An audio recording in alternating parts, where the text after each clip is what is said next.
میرے عزیزو، دنیا میں بہت سے بادشاہ آئے، بڑے بڑے تخت بنائے گئے، محلوں کے دروازے سونے کے بنے، اور تاج چاندی اور ہیرے سے سجے۔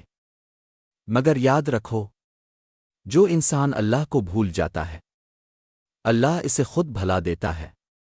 ایسا ہی ایک بادشاہ تھا، نمرود بن کنعان، ایک ایسا شخص جس کے پاس سب کچھ تھا، طاقت بھی، خزانہ بھی، لشکر بھی، غلام بھی، لیکن اس کے دل میں سب سے خطرناک بیماری پیدا ہو گئی: تکبر، غرور، خود پسندی۔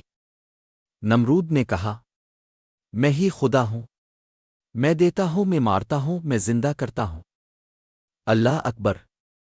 یہ وہ جملہ تھا جس نے آسمانوں کو ہلا دیا، زمین چیخ الفاٹے، فرشتے لرز گئے کہ مخلوق نے اپنے خالق کو چیلنج کر دیا۔ ابراہیم علیہ السلام کا ظہور۔ ایسے وقت میں اللہ نے اپنے ایک برگزیدہ بندے کو چانا، حضرت ابراہیم علیہ السلام۔ نور چہرے پہ، سچائی لبوں پر، اور دل میں صرف ایک نام، اللہ کا۔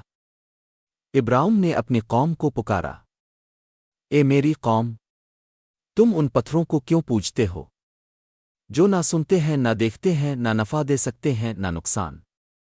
لوگوں نے کہا، ہم نے اپنے باپ دادا کو ایسے ہی کرتے دیکھا ہے۔ ابراہیم نے فرمایا، اگر تمہارے باپ دادا گمراہ تھے تو کیا تم بھی گمراہی میں رہو گے؟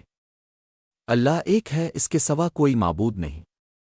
قوم چیخ الفاٹے، یہ ابراہیم ہمارے خداؤں کو بارہ کہتا ہے۔ اور یہ بات نمرود تک جا پہنچی۔ نمرود کا دربار۔ نمرود نے کہا، اس ابراہیم کو میرے دربار میں لاؤ۔ ابراہیم آئے، اکیلے مگر ایمان سے لبریز۔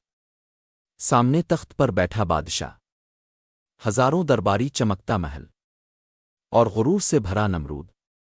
نمرود نے کہا، اے ابراہیم، تو کس خدا کی بات کرتا ہے؟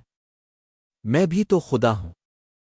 ابراہیم نے جواب دیا، میرا رب وہ ہے جو زندگی دیتا ہے اور موت دیتا ہے۔ نمرود نے اکڑ کر کہا، میں بھی زندگی دیتا ہوں اور موت دیتا ہوں۔ پھر اپنے دو غلام بلائے، ایک کو قتل کر دیا، دوسرے کو چھوڑ دیا۔ کہا، دیکھا، میں نے زندگی بھی دی، موت بھی دی۔ ابراہیم مسکرائے، نرمی سے کہا، اچھا، میرا رب تو سورج کو مشرق سے نکالتا ہے، اگر تاب خدا ہے تو اسے مغرب سے نکال۔ قرآن کہتا ہے، فیبائنتے الے ازن اوے فرے، وہ کافر لاجواب ہو گیا۔ سورت البقرہ 258۔ نمرود کے چہرے کا غرور اتر گیا، دربار میں خاموشی چھا گئی۔ ابراہیم چلے گئے، مگر نمرود کا دل جلتا رہا۔ آگ کا امتحان۔ نمرود نے کہا، ابراہیم کو ختم کرو، اسے جلا دو، تاکہ لوگ دیکھیں کہ میں خدا ہوں۔ اور حکم دے دیا گیا۔ لکڑیاں جمع ہوئیں، پہاڑوں جتنی آگ جلائی گئی، شعلے آسمان کو چھو رہے تھے۔ لوگوں نے کہا، اب دیکھیں گے ابراہیم کا خدا اسے کیسے بچاتا ہے۔ ابراہیم کو رسیوں سے باندھ دیا گیا اور منجنیق میں ڈال دیا گیا۔ اس لمحے زمین اور آسمان کے درمیان ایک خاموشی چھا گئی۔ فرشتے عرض کرنے لگے، اے اللہ، ہمیں اجازت دے ہم تیرے نبی کی مدد کریں۔ اللہ نے فرمایا، اگر ابراہیم مجھے پکارے گا تو میں کافی ہوں، اگر کسی اور کو پکارے گا تو وہ جانے اور اس کا رب جانے۔ اور ابراہیم نے کہا، حسبنی اللُّئِا لِیا نلے نلوا اے آوا ویلے این تے وے ویلتا و اے آوا رباؤ الائرش الائزم۔ اللہ میرے لیے کافی ہے، وہی میرا رب ہے، میں اسی پر بھروسہ کرتا ہوں۔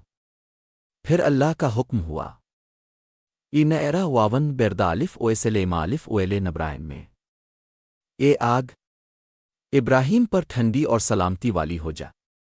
اور آگ ٹھنڈی ہو گئی، شعلے پھول بن گئے، آگ کے انگارے گلزار بن گئے، سب دیکھتے رہ گئے۔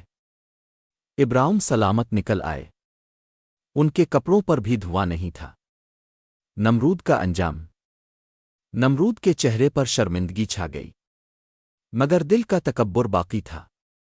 وہ اب بھی کہتا تھا، میں خدا ہوں۔ پھر اللہ نے اس پر اپنی قدرت کا جلوہ دکھایا، نہ فوج نہ جنگ نہ تلوار، بلکہ ایک چھوٹی سی مخلوق مچھر، ایک مچھر نمرود کی ناک میں گھس گیا اور اس کے